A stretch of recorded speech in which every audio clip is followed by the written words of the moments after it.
Alright, since we've been getting some questions about the wiring harness underneath the intake manifold, figured I'd go over it here. So this bundle up here, we've got cold start injector, knock sensor, and this is the fuel pressure bump. So there's a small VSV switch that's hooked up to the fuel pressure regulator, and that's something the ECU controls for a factory setup.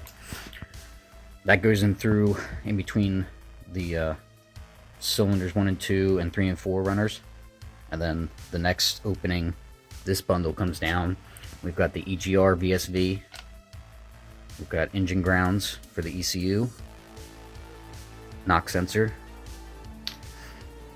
ABS speed signal, that goes to the transmission, starter, and then the long lead here is your backup lights.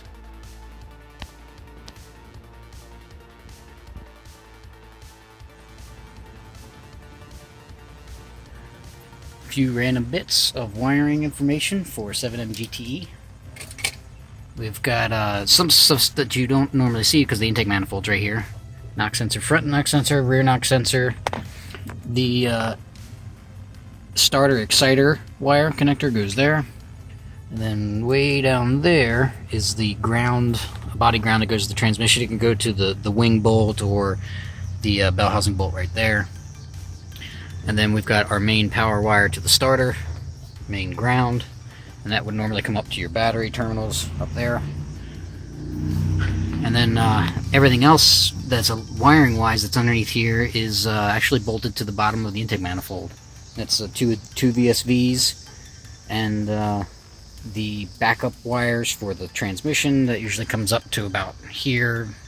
I think comes in between those two runners right there.